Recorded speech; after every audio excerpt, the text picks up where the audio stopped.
Boa noite, meu povo. Boa noite, família Sintracom.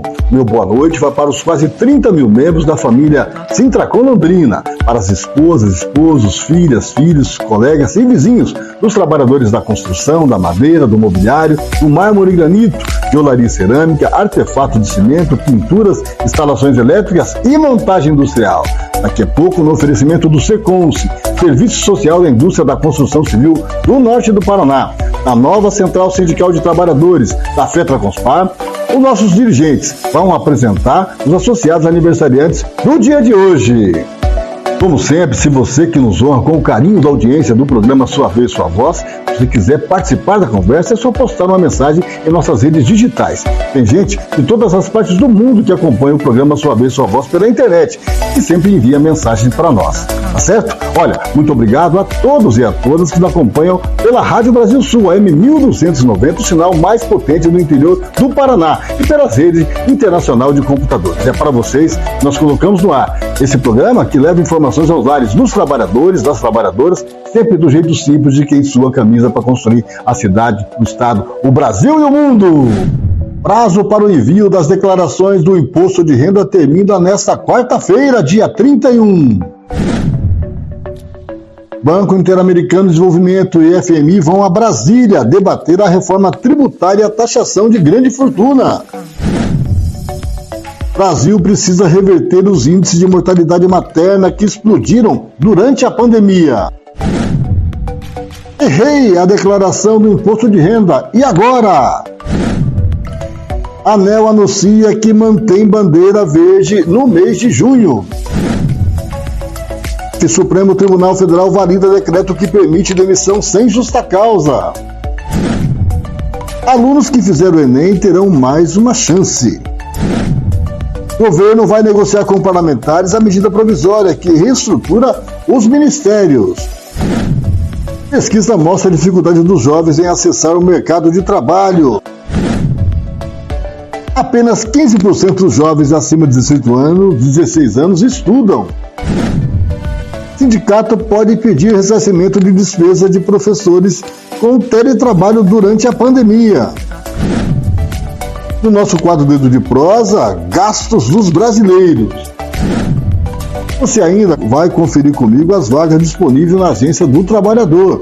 Hoje, muitas vagas à disposição dos trabalhadores e mais 27 vagas exclusivas para pessoas com deficiência e reabilitados. Você ainda dá os parabéns aos membros da família Sintracom que fazem aniversário no dia de hoje. 18h07. Prazo para o envio das declarações do Imposto de Renda termina nesta quarta-feira, dia 31. A reportagem é de Douglas Matos. Acompanhe. O prazo final para a entrega da declaração do Imposto de Renda de 2023 termina no próximo dia 31 de maio, quarta-feira.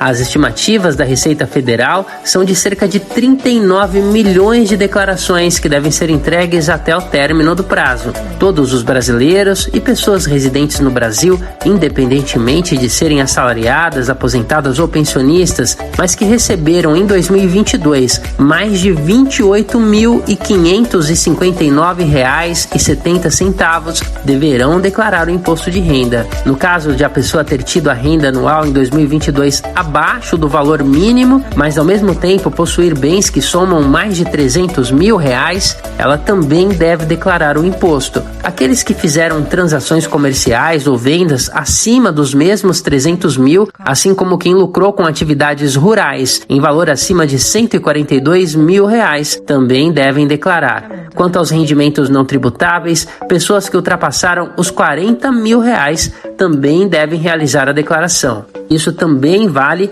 para investidores da Bolsa de Valores que obtiveram soma superior a 40 mil. Estrangeiros residentes no país durante o ano de 2022 que alcançaram os mesmos valores de rendimento também são obrigados a declarar o imposto. De São Paulo, da Rádio Brasil de Fato, com reportagem de Mariana Lemos. Locução, Douglas Matos. 18h08, 18h08. Olha, gente, ainda, tá? Mais de 20 milhões de brasileiros não fizeram a sua declaração do imposto de renda, tá? Hoje eu acompanhava um pouco a repercussão desse processo em algumas mídias sociais, e olha, é muita gente ainda, certo? É importante que você que ainda não fez a sua declaração de imposto de renda, faça, evite pagamento de multas, né? Evite cair daqui a pouco na própria malha fina. E se você declarou, né, ainda assim, dê uma verificada, verifique se está tudo nos conformes, que você pode ainda depois fazer aquela declaração retificadora, tá bom? São 18 horas e 9 minutos, 18 e 9. Olha, o Banco Interamericano de Desenvolvimento, o BID, e o Fundo Monetário Internacional, o FMI, foram a Brasília debater a reforma tributária e a taxação de grandes fortunas. Acompanhe a reportagem de Lucas Weber. Nesta segunda-feira, dia 29, a reforma tributária no Brasil entra em pauta em uma reunião com entidades internacionais, especialistas e representantes do governo. A discussão conta com a presença de integrantes do BID, o Banco Interamericano de Desenvolvimento, e o FMI, o Fundo Monetário Internacional. O pré-fórum internacional tributário será realizado na Câmara dos Deputados em Brasília. O tema é tributação de renda, da riqueza e do consumo. O Brasil na contramão da OCDE. A presença de representantes de organizações internacionais vai possibilitar uma análise comparativa com sistemas tributários de outras nações. Além disso, a discussão sobre as soluções aplicadas em outros lugares do mundo. Essa análise comparativa ficará a cargo de um representante do FMI e outro do BID. O evento também é considerado um espaço estratégico importante para incluir a emenda 178 na pauta da reforma tributária. De autoria de partidos de esquerda, ela prevê mecanismos de justiça fiscal. Chamado de Reforma Tributária Solidária, Justa e Sustentável, o texto encara a justiça fiscal como fundamental. Os objetivos são distribuir as bases de incidência da tributação e reduzir a elevada carga que incide sobre o consumo. Outro destaque é a incidência sobre as altas rendas e riquezas. Frente à desigualdade brasileira, o debate a respeito dos impostos sobre a renda, a riqueza e o consumo é considerado essencial para a diminuição do abismo social. O seminário também vai tratar de paraísos fiscais, sonegação, dívida ativa e fortalecimento da gestão administrativa. O evento é organizado pela FENAFISCO, pela Associação Nacional dos Auditores Fiscais da Receita Federal do Brasil e pelo Sindifisco Nacional. A sociedade civil também pode participar do evento, que começa às 2h da tarde. Na versão online dessa matéria, você encontra o link com inscrições gratuitas. Acesse brasildefato.com.br. De São Paulo, da Rádio Brasil de Fato, com informações da redação, locução Lucas Weber. Um bom debate, né? O Banco Interamericano de Desenvolvimento e o FMI vindo a Brasília para debater com a gente, aqui com os brasileiros, essa importante medida, viu? A taxação de grandes fortunas. E esses dias a gente conversava que quem tem um carrinho, né, um carrinho mais antigo, um Uno, né, tá ali, beleza, tem que pagar o seu IPVA. Né, e tem pessoas, né, que têm seus iates que vale 1 milhão, 2 milhões, 15 milhões, 50 milhões, 100 milhões de reais e não faz o recolhimento de nenhum desses tributos. Então, portanto, a nossa carga tributária ela é injusta, porque quem paga efetivamente é quem contribui no consumo. As grandes empresas e também os grandes empresários acabam gastando fortunas, né, com o objetivo de buscar alternativas, né, de que possa diminuir a sua carga tributária. É assim que acontece com o setor, com os empresários que atuam no mercado financeiro e atua também no nosso país. Então é importante que você fique atento a isso, né? E as centrais sindicais estão sempre muito atentas a esse processo, né? E vão estar pleiteando a fazer esse debate com o ministro Haddad e também com o próprio presidente da República. Salário não é renda, efetivamente. Então, portanto, tem que haver uma redistribuição desse processo. E sem contar, né, lógico que o tema é a taxação de grandes fortunas, sem contar a não atualização da tabela do imposto de renda. Começa a fazer agora um processo de atualização, mas ainda, segundo o cálculo do Diese, né, 86% é a defasagem de correção da tabela de imposto de renda. Ou seja, cada vez mais, todo ano, mais trabalhadores passam a pagar o imposto de renda sobre um salário na casa agora, né, que vai com a alteração toda, na casa de R$ 2.500, R$ 2.600. Portanto, é fundamental que a gente esteja muito atento a esse processo. São 18h14. O Brasil precisa reverter os índices de mortalidade materna que explodiram, né, que cresceram durante a pandemia. A reportagem é de Nara Lacerda. Repórter SUS. O que acontece no seu Sistema Único de Saúde? Neste domingo, 28 de maio, o Brasil completa 14 anos do ato que instituiu a data como Dia Nacional da Redução da Mortalidade Materna, com um desafio significativo: superar o alto crescimento do problema nos anos de pandemia da Covid-19. Segundo o alerta do Fundo de Populações das Nações Unidas, em 2021, a taxa de mortalidade materna para cada 100 mil nascidos vivos foi superior a 107. A alta é quase o dobro, mais de 94% em comparação a 2019, ano anterior à emergência sanitária global, quando o resultado chegou a 57 para 100 mil partos. O parecer da ONU foi realizado com base em dados mapeados pelo Observatório Obstétrico Brasileiro do Ministério da Saúde.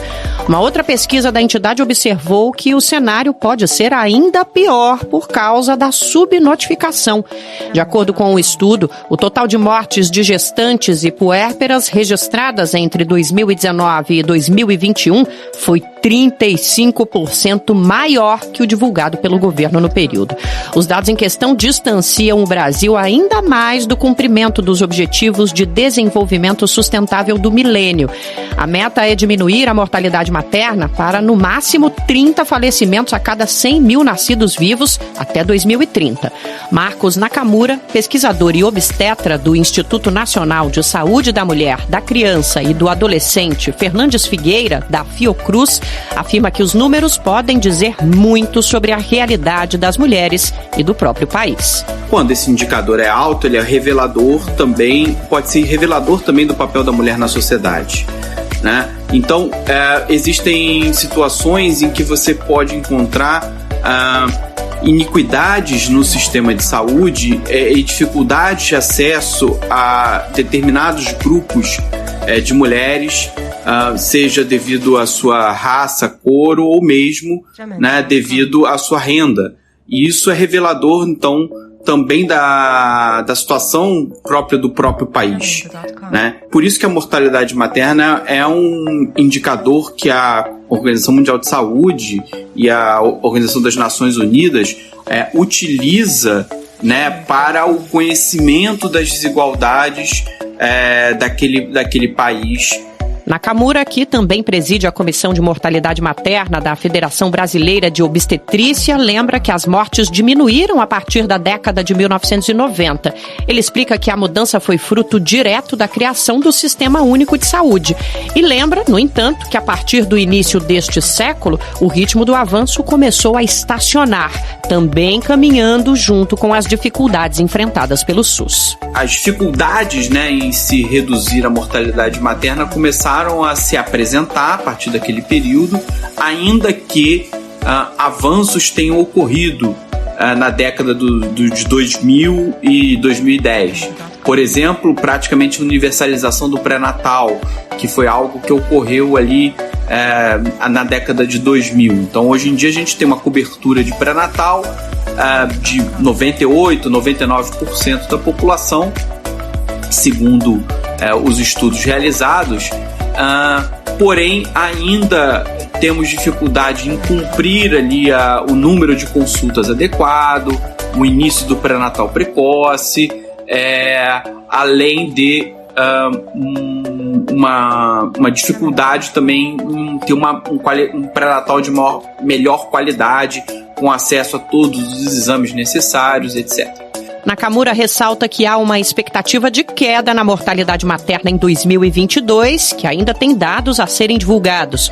O especialista avalia que, mesmo se o declínio for confirmado, o Brasil ainda precisa aprender lições com a pandemia. A pandemia descortinou vários problemas na atenção obstétrica, como falta de leitos de unidade intensiva específicos para obstetrícia, dificuldades no transporte, na obtenção de vagas de leito intensivo e no transporte dessas mulheres da maternidade ou dos locais de parto para uma unidade de maior suporte clínico, para que era importante, sobretudo nos casos de Covid-19 mais graves, onde necessitava de ventilação invasiva e tudo mais.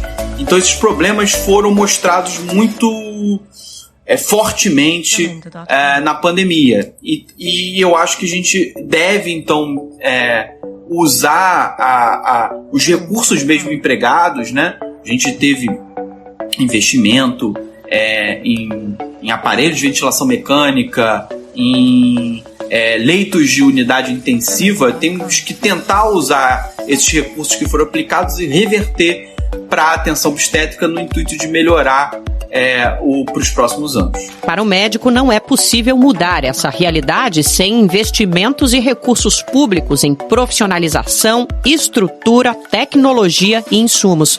Nakamura também cita a necessidade de mudanças na lei e também na população em geral, especialmente na questão do aborto. Ele defende que o debate sobre a mortalidade precisa ser mais amplo e englobar a necessidade de valorização do papel da mulher na sociedade. De São Paulo, da Rádio Brasil de Fato, Nara Lacerda e Juliana Passos. 18h24. Olha, o tema não podia ser diferente, né? Nós estamos há praticamente 2 dias de encerrar o prazo para a declaração do imposto de renda. Então o tema agora, errei a declaração de imposto de renda. E agora? Reportagem de Edgar Matsuki. Imposto de Renda 2023. A gente te ajuda a saber como declarar. Olá, ouvintes, eu sou Edgar Matsuki, estou aqui com o professor da UDF, Deipson Carvalho, para tirar aquela sua dúvida sobre a declaração do imposto de renda. Vamos combinar, né, professor, que a declaração é um processo tanto quanto complexo e erros podem ocorrer, né? O que eu posso fazer se eu entreguei a declaração com erro? E se isso ocorrer após o prazo legal de declaração? Se o contribuinte enviou sua declaração e percebeu algum erro, basta enviar outra declaração com todas as informações corretas. Chamamos esse procedimento corretivo de declaração retificadora, mas, nesse caso, é obrigatório informar o número do recibo da declaração que será retificada. O direito de o contribuinte retificar a sua declaração de rendimentos, bens e direitos extingue-se em 5 anos. O contribuinte não pode esquecer de usar o programa do ano que será necessário retificar, ou selecionar o ano correto, se fizer a declaração pela plataforma online ou pelo celular. Pelo programa gerador da declaração, utilizado no computador, o contribuinte deverá selecionar a opção Declaração Retificadora, na ficha de identificação. Já na plataforma online ou pelo celular, deverá clicar em Retificar Declaração. As fichas da declaração devem ser preenchidas normalmente como se fosse uma declaração nova, já que a retificadora substitui integralmente a declaração anterior. Chamo a atenção para o fato de que as declarações que já estão sobre procedimento fiscal por parte da Receita Federal não poderão ser retificadas. Um alerta é que, na retificação online e também pelo celular, não será possível corrigir as informações de atividade rural e ganhos de capital que tenha importado dos programas auxiliares.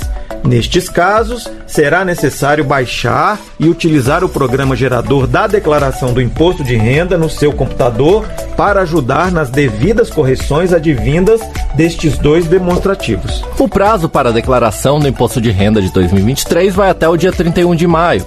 Para saber mais sobre essa e outras questões, é só acessar o site da Rádio Agência Nacional, radioagencianacional.ebc.com.br, e clicar no banner Tira Dúvidas do IR 2023.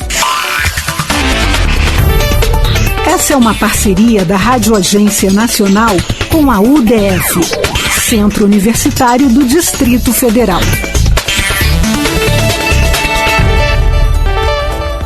A ANEEL anuncia que mantém bandeira verde em junho. Reportagem Daniele Longuinho. A ANEEL, Agência Nacional de Energia Elétrica, anunciou a decisão de manter para o mês de junho a bandeira tarifária verde, ou seja, sem cobrança adicional na conta de luz. A medida indica condições favoráveis de geração de energia e reflete melhoria dos níveis dos reservatórios das hidrelétricas, beneficiando todos os consumidores conectados ao Sistema Interligado Nacional, que cobre quase todo o território brasileiro. De acordo com o comunicado da agência, as projeções de acionamento das bandeiras tarifárias são atualizadas constantemente e, com os dados disponíveis até o momento, é provável a manutenção da bandeira verde para todo o ano de 2023. A bandeira verde está em vigor desde abril de 2022. Da Rádio Nacional em Brasília, Daniela Longuinho. 18 horas e 30 minutos, 18h30. Olha, gente, hoje eu tive uma reunião com o Dr. Jorge Custódio Pereira. E o tema da nosso bate-papo hoje foi ainda, uma demanda antiga do Sintracom Londrina, também da FETRACONSPAR, em relação à massa falida da Encol. Essa empresa que, na década de 90, ela acabou deixando de exercer as suas atividades aqui na nossa base territorial. E, portanto, não conseguiu honrar alguns compromissos. E nós demandamos na justiça, algumas medidas. E aí, agora, nós estamos na reta final e recebemos a informação que tem um grupo de trabalhadores aqui de Londrina, da nossa região, que tem direitos a receber um bom recurso. Olha, tem gente aqui que tem 7 mil, 2 mil, tem gente que tem 3.600, 4 mil reais, tem uma aqui até 5.448 e outros aqui 7.798 e um aqui de 19.151 reais e 46 centavos. São trabalhadores que poderão acessar essas informações a partir das informações que o Sintracom tem. Então, portanto, quero verificar, você que está nos acompanhando agora, conhece o Mariano Francisco da Silva, o Donizete Aparecido Domingos, o Lineu Almeida de Freitas, o Antônio Craveiro Meneghetti, o Gilson Batista de Oliveira, o Antônio dos Santos Oliveira, o Sebastião Gomes, o Gesiel Ferreira, o Roberto Donizete dos Santos, o Claudemir de Oliveira, o Ademir Ferreira, o João Vicente Proença, o Nilson Lopes Barbosa, Abidiel Machado Torres, o Paulo Sérgio Justo, o Nivaldo Pereira dos Santos, o Joaquim Antônio de Campos, o José Hamilton Leal. Olha, se você conhece esses companheiros, que eu anunciei o nome agora, por favor, peça para que eles então façam contato com o Sintracom no telefone 3324-4022, 3324-4022, porque ele tem ainda um saldo a receber lá da massa falida da Encol. São aproximadamente 40 companheiros, que eu vou anunciar os nomes ao longo da nossa programação, e eu gostaria muito que você pudesse procurar os seus direitos e garantir acesso a esse recurso, que não é pouco, é um bom recurso que poderá, de alguma forma, mudar para melhor a sua vida, certo? 18 horas e 32 minutos, STF valida decreto que permite demissão sem justa causa. Reportagem é de Madison Euler. Depois de mais de 25 anos, o Supremo Tribunal Federal concluiu a votação que autoriza demissões sem justa causa no Brasil.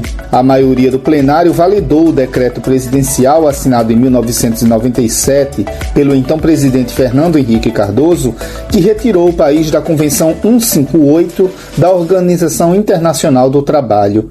Essa convenção proíbe demissões sem justa causa dos países signatários e até este decreto o Brasil era um deles. O STF analisava a questão a pedido do Partido dos Trabalhadores, da Central Única dos Trabalhadores e da Confederação Nacional dos Trabalhadores em Agricultura. Logo após a publicação do decreto, as 3 entidades acionaram o Supremo por entender que a saída do país da Convenção 158 deveria passar pelo Legislativo brasileiro. Por causa de 7 pedidos de vistas e mais o tempo de análise, o julgamento demorou mais de 25 anos e, ao final, o argumento das entidades trabalhistas foi acolhido apenas parcialmente pelos ministros do STF. A maioria dos ministros votou que o presidente da República não pode, daqui em diante, retirar por decreto o Brasil de tratados internacionais, uma vez que a própria adesão a essas normas exige aval do Legislativo. Contudo, a maioria também entendeu que o STF não pode anular o decreto assinado por FHC, o que na prática mantém o Brasil fora da Convenção da OIT. O resultado ficou em 6-5 pela constitucionalidade da medida presidencial. O acordo internacional foi criado em 1982 e continua vigente em 35 dos 180 países que compõem a Organização Internacional do Trabalho. Estabelece, entre outros pontos, que a dispensa de funcionários só possa ocorrer se houver causa justificada relacionada com sua capacidade ou seu comportamento ou baseada nas necessidades de funcionamento da empresa, estabelecimento ou serviço. Com a decisão, continuam valendo as regras atuais que permitem a demissão sem justa causa, desde que o trabalhador seja indenizado com uma multa de 40% do valor total do seu fundo de garantia. Com informações da Agência Brasil, da Rádio Nacional em São Luís, Madison Euler. 18h35, 18h35. Alunos que fizeram o Enem terão mais uma chance. A reportagem é de Daniela Lima. Os estudantes que fizeram o Enem 2022, o Exame Nacional do Ensino Médio, e não tiraram 0 na redação, vão ter mais uma chance de entrar em uma universidade pública no segundo semestre deste ano. Será a segunda edição do SISU, Sistema de Seleção Unificada. As inscrições estarão abertas de 19 a 22 de junho no portal Acesso Único ao Ensino Superior do Ministério da Educação. Para garantir uma vaga em uma instituição de ensino superior pública, é necessário antes fazer a inscrição com login com o número do CPF e senha no portal gov.br, que é a plataforma de serviços digitais do governo federal. O candidato deve escolher 2 opções de cursos no segundo SISU de 2023 e dá para pesquisar as vagas por município ou curso de graduação de interesse. Durante o período de inscrição, o candidato poderá acompanhar as notas de corte das opções escolhidas e sua classificação parcial. Se desejar, o inscrito pode mudar de opção de curso quantas vezes quiser, mas só até o fim do prazo das inscrições, porque, a partir daqui, valerá a última escolha, ok? De acordo com o cronograma publicado na sexta-feira passada, o resultado do SISU será publicado no dia 27 de junho. O candidato vai saber se conquistou a tão sonhada vaga na chamada regular do SISU. Se aprovado, é só preparar a documentação para fazer a matrícula entre os dias 29 de junho e 4 de julho. Mas se não foi desta vez, aquele que não foi selecionado terá uma nova chance, uma espécie de repescagem, se inscrevendo na lista de espera por uma vaga em uma universidade ou instituto público. Atenção! O edital do processo seletivo do SISU, com todas as regrinhas, ainda não foi publicado no Diário Oficial da União, o que deve ocorrer nos próximos dias. Ficou com alguma dúvida? Não fique não. Ligue gratuitamente para 0800 61 61 61. Da Agência Brasil em Brasília, Daniela Almeida. 18h38. Quero aproveitar e lembrar mais alguns companheiros nossos que têm recursos para receber da massa falida da Encol.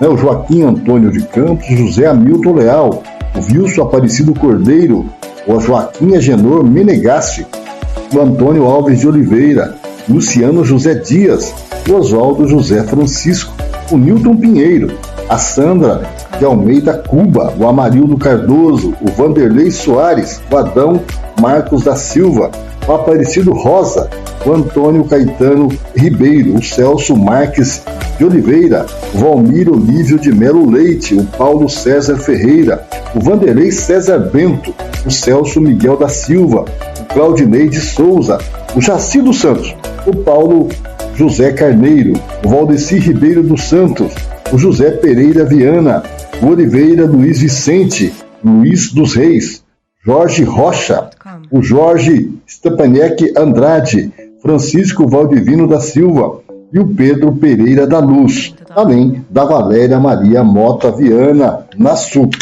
Essas pessoas, quero pedir que entrem em contato com o Sintracom Londrina no 3324-4022, e fale com o Dr. Jorge Custódio. Ele tem informações muito positivas para você. O fato é que você ainda tem créditos a serem recebidos por parte lá da massa falida da Incol.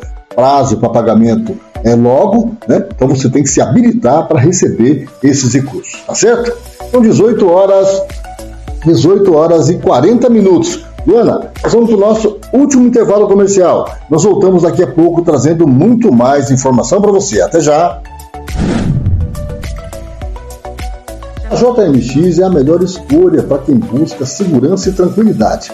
O mercado, desde 2013, oferece serviços completos de corretagem de seguro, com atendimento excepcional e total transparência. A missão da JMX é proporcionar aos clientes as melhores opções de seguros personalizados, com coberturas completas e os melhores preços junto às seguradoras parceiras.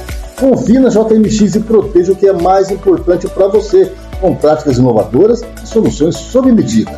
Olha, além disso, ela tem lá propostas para você fazer seguro de vida, seguro veicular, seguro empresarial, seguro patrimonial, responsabilidade civil e seguros portáteis. Portanto, seguro aquilo que é mais importante para você, o seu patrimônio, a tua vida e a tranquilidade para a sua família. 18 horas e 43 minutos, 18h43. Olha, gente, há uma confusão, O prazo está se esgotando para as validades de muitas medidas provisórias.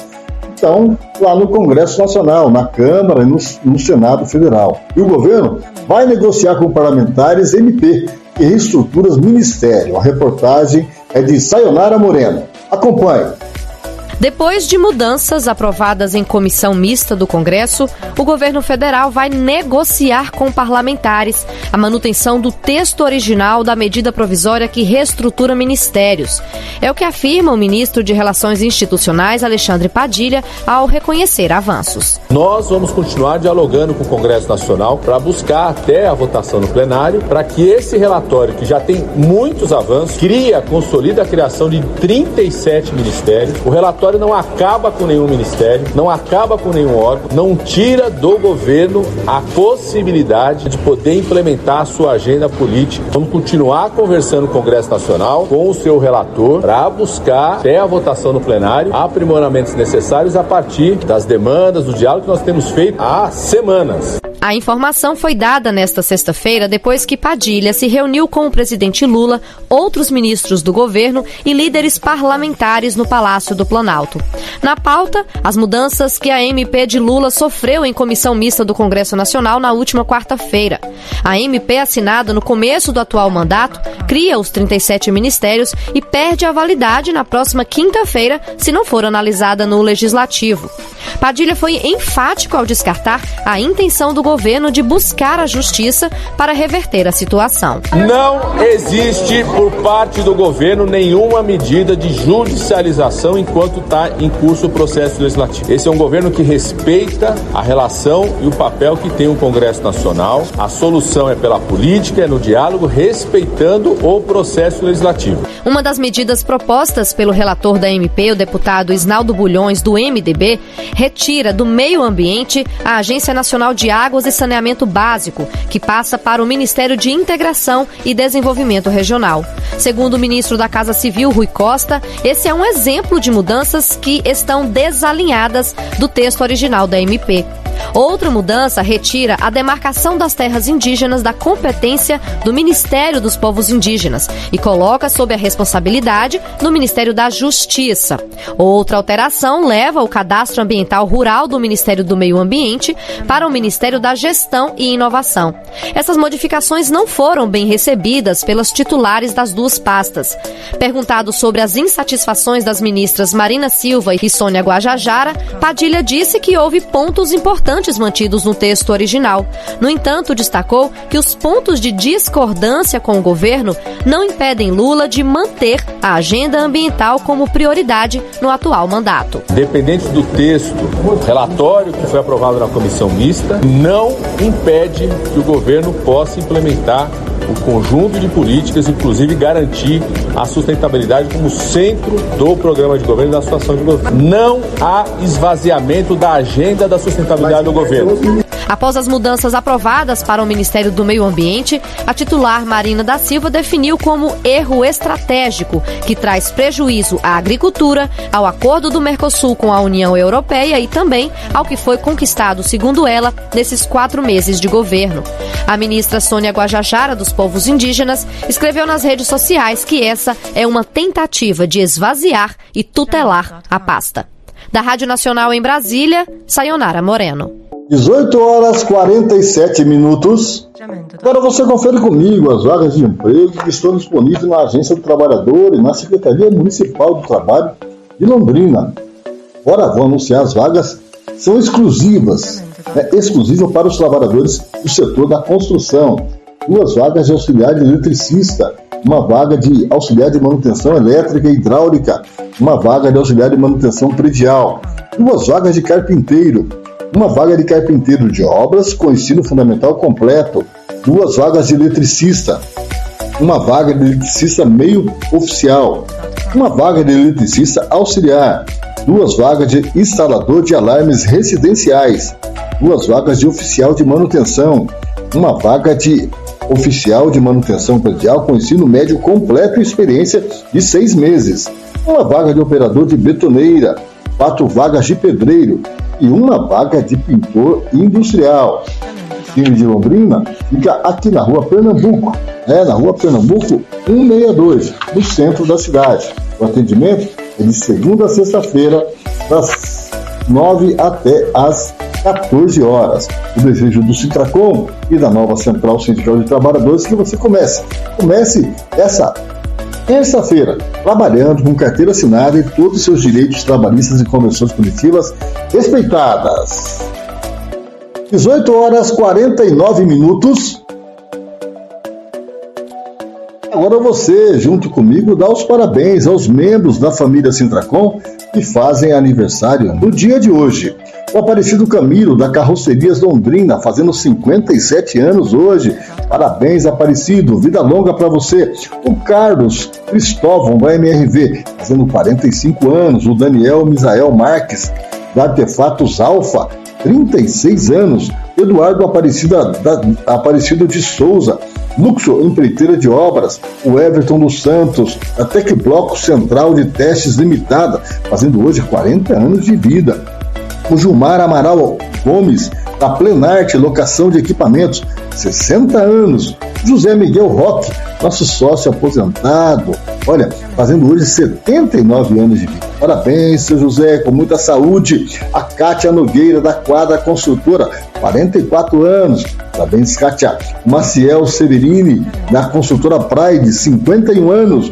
O Marcos Pereira de Araújo, da Iticom Construções e Incorporação Limitada, fazendo 37 anos hoje. O Oswaldo de Oliveira, da Evicente, lá de Cambé, 55 anos hoje. O Rodrigo Ribeiro, da JP Empreiteira, 28 anos, um jovenzinho, um menino, aqui da família Sintracom Londrina. O William Ruiz, do Residencial Torre Málaga, fazendo 40 anos. Parabéns, vida longa para vocês, com muita saúde e muita prosperidade. 18h52, parabéns aos membros da nossa família, da família Sintracom Londrina. Vocês fazem parte da nossa estrutura. Por isso, desejamos para vocês muita prosperidade, muita saúde e muitas conquistas nesse ano que começa a contar a partir de hoje. Parabéns! 18 horas e 52 minutos, 18h52. Pesquisa mostra a dificuldade dos jovens em acessar o mercado de trabalho. Reportagem é de Leandro Martins. Acompanhe.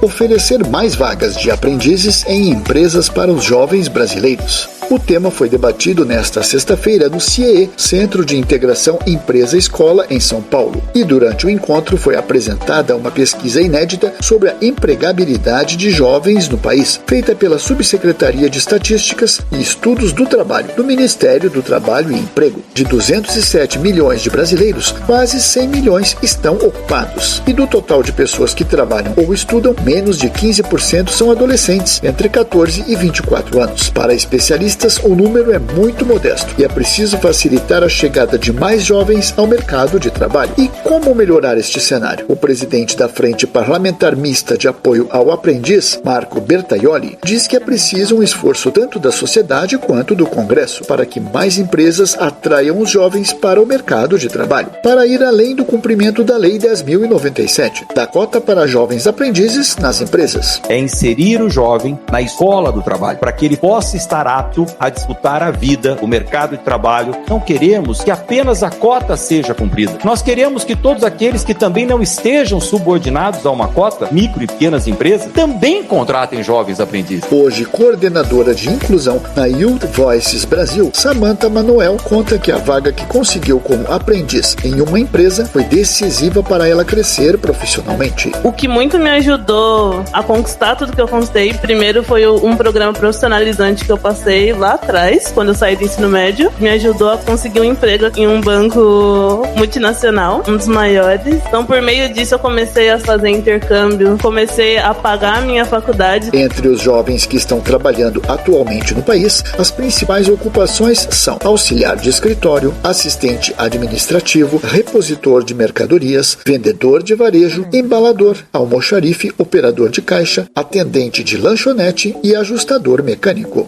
Da Rádio Nacional, em São Paulo, Leandro Martins. 18 horas e 54 minutos, 18h54. Olha, Luana, esse tema, que é a questão da aprendizagem e também dos estágios, serão temas também da conferência, da 111ª Conferência Internacional do Trabalho, que acontece lá em Genebra, na Suíça, do dia 5 até o dia 16. Serão 12 dias intensos de debates que vão tratar dessa temática. E a tendência, e a possibilidade real de haver uma resolução aprovada pela Organização Internacional do Trabalho que estabeleçam regras que deverão ser cumpridas pelos 187 países membros da OIT. Portanto, é importante você ficar atento a isso, viu? Olha, atento mesmo, porque poderá ter ações e medidas que poderão beneficiar as pessoas que estão em busca do seu primeiro emprego, buscando, na verdade, a sua primeira oportunidade de inserção no mercado de trabalho. Então é um tema muito relevante para todos nós. Quero voltar aqui e voltar a falar das pessoas que trabalharam na Encol. Se você conhece alguém que trabalhou na Encol, lá atrás, coisa de 20 anos atrás, olha, é importante, o sindicato ingressou com medidas judiciais contra a empresa, contra a massa falida da Encol, a fim de receber valores que têm direito dos trabalhadores. Eu estou com a relação aqui de pessoas que têm algum valor para receber da massa falida da empresa. O Mariano Francisco da Silva, o Donizete Aparecido Domingos, o Lineu Almeida de Freitas, o Antônio Craveiro Meneghetti, o Gilson Batista de Oliveira, o Antônio dos Santos Oliveira, o Sebastião Gomes, o Roberto Donizete dos Santos, o Gesiel Ferreira, o Claudemir de Oliveira, o Ademir Ferreira, o João Vicente Proença, o Nilson Lopes Barbosa, o Abidiel Machado Torres, o Paulo Sérgio Justo, o Nivaldo Pereira dos Santos, o Joaquim Antônio Campos, José Hamilton Leal, o Wilson Aparecido Cordeiro, o Joaquim Agenor Menegassi, o Antônio Alves de Oliveira, o Luciano José Dias, o Oswaldo José Francisco, o Nilton Pinheiro. Olha, também a Sandra de Almeida Cuba, o Amarildo Cardoso, o Vanderlei Soares, o Adão Marcos da Silva, o Aparecido Rosa, o Antônio Caetano Ribeiro, o Celso Marques de Oliveira, o Valmir Olívio de Melo Leite, o Paulo César Ferreira, o Vanderlei César Bento. Eu tenho a satisfação de tê-lo como ex-diretor do Sintracom Londrina, nos ajudou a consolidar a nossa entidade. O Vanderlei César Bento mora lá em Cambé, lá no Jardim São Paulo 2, estive na casa dele. O Paulo César Ferreira, o Vanderlei, o Celso Miguel da Silva, o Claudinei Augusto de Souza, o Jacido Santos, o Paulo José Carneiro, o Valdeci Ribeiro dos Santos, o José Pereira Viana, o Oliveira Luiz Vicente, o Luiz dos Reis, o Jorge Rocha, o Jorge de Andrade, o Francisco Valdivino da Silva, o Pedro Pereira da Luz e a Valéria Maria da Mota Viana Nassu. Se você conhece alguns desses trabalhadores, você fique atento e ajude. Peça que procure o sindicato, o 3324-4022, e depois receberá as informações complementares do Dr. Jorge Custódio Ferreira. São 18 horas e 58 minutos, eu já não tenho mais tempo, Luana. Quero te agradecer por ter dado vez e voz a esse carpinteiro e eu volto amanhã, trazendo muito mais informação para você. Até lá, fique com Deus e até amanhã!